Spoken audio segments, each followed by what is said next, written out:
Get into it. Soul Not For Sale podcast. Coach Colin here. This is a little clip that I missed listening to the most recent episode of the JRE. Apparently, Joe Rogan, he's not traveling for Kamala Harris. But there is another place that's associated with another candidate that he will be traveling to do his podcast. The Protect Our Parks podcast. If you're an avid listener of the JRE, you know about Protect Our Parks. It's a wild time. It's Shane Gillis. It's Ari Shaffir.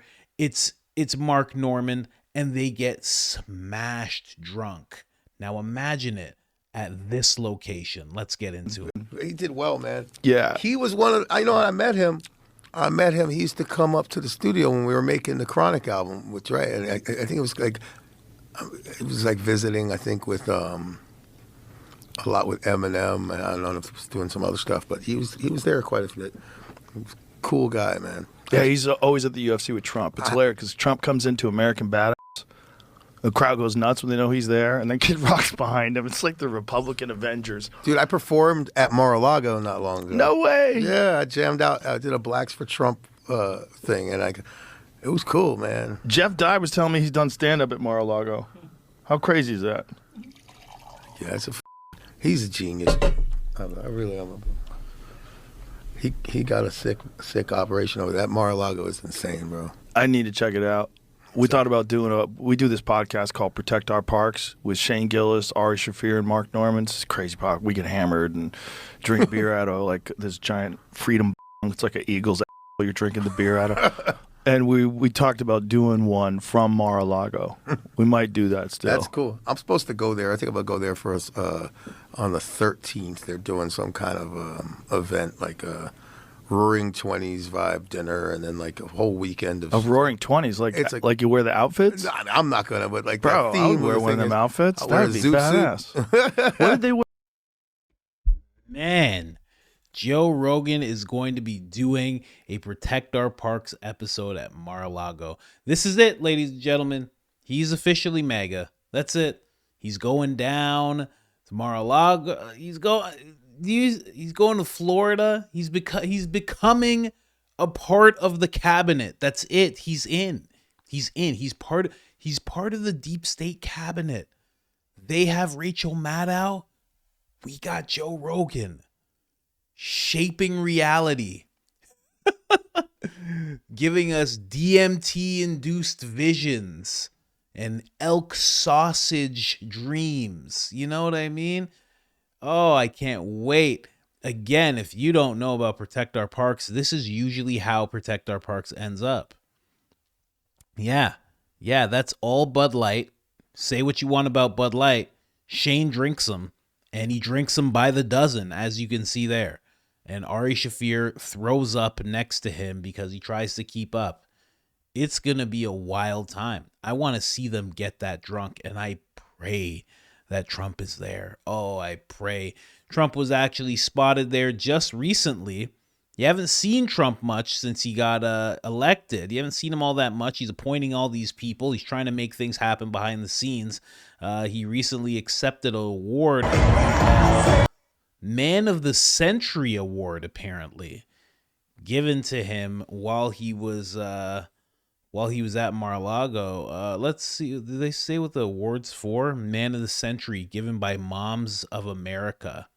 So the moms love him, ladies and gentlemen. Oh, man. See, this is what I picture. It's a place like this, and in one part of the place, they're going to have something like this going on. And in another part, they're going to have Joe Rogan and Ari Shaffir screaming about Russia and Ukraine, or Joe Biden, or woke culture. Oh, this is just beautiful. I'll have to go and check out the place myself. I have to be honest with you. Man, again, like I said, very, very short episode. I just missed that clip. I watched the whole episode. I watched it twice. And then all of a sudden I see it on Twitter. I'm like, wait a second. I didn't hear this. White guy performing for Blacks for Trump? What? How did I miss that? How did I not register that? That this white guy is like, I did a Blacks for Trump thing. Yeah. What? Hey, man, explain it more. Tell us exactly what happened.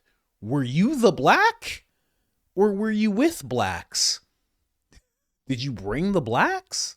How did it work? Were there any? What was this like? Did you have blackface on? I'm kidding. Of course he didn't. He's Scott Storch. You know what? I just will say really quick with this episode, when it comes to this episode, for this guy, I don't know if you guys know about Scott Storch, but for this guy to be such an incredible producer and to just not know where to have his face with the microphone is so wild to me. It's just so odd that he would know. You would think he would know that more than anyone. And for some reason, he just doesn't. And I don't get it. You know, all in all, with this episode, just so you guys know, if you want to watch this episode, it's a short one. It's 2 hours. I don't think it's because it's a bad episode. That's usually my diagnosis when I see an episode that short. I think it's more because Scott doesn't have that type of stamina to go for like 3.5 hours just talking. I think he doesn't have all that much to talk about as well. He seems like he was there to promote a movie that's about his life and an artist that he's working with. And, you know, to me, it's one of those Hollywood interviews. You know, sometimes I watch a JRE episode and I'm like, oh, Joe knows this guy. Like, they're friends, you know? Josh Brolin was on.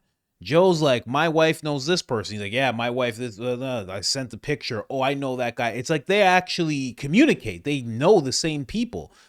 This just seemed like sometimes the interviews seem put together. They seem like someone reached out to someone else and said, hey, can we get this guy on Joe's podcast? And Joe went, nah, okay, why not? You know? I mean, he's a massive producer. If you don't know this guy, he's a massive, massive producer. But it just seemed a little thrown together. It was very short, but it was good. And the gentleman that's in front of the screen right now, he is a MAGA man. He said he feels safer knowing that Trump is getting back in office, which I found very surprising because he's not only in Hollywood, but he's in the hip hop community. So for him to, not even just the hip hop community, he's a producer. He's in the music community, right?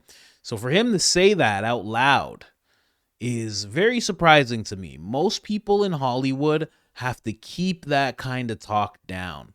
But he was able to just bring that up. I guess he just doesn't care. Same way he doesn't care about being, you know, close to the microphone when he talks. All good. All good. You got to take the good with the bad, right? He's MAGA. He's a part of the, he's a part. Right? Got to take the good with the bad.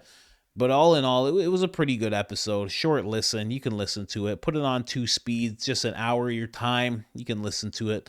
They play some music. They talk music a lot. I have to say, most of the time when it comes to the MMA episodes, I always tell you guys, don't sleep on the MMA episodes because the MMA fighters are willing to really speak truth.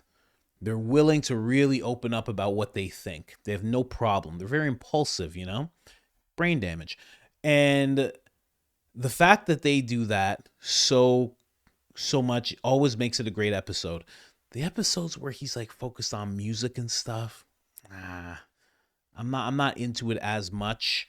So, I don't know. Take that for what it's worth. That is my JRE diagnosis for you guys on this weekend. Anyways, like, subscribe, turn on the notifications, helps the channel tremendously. Other than that, I'm out.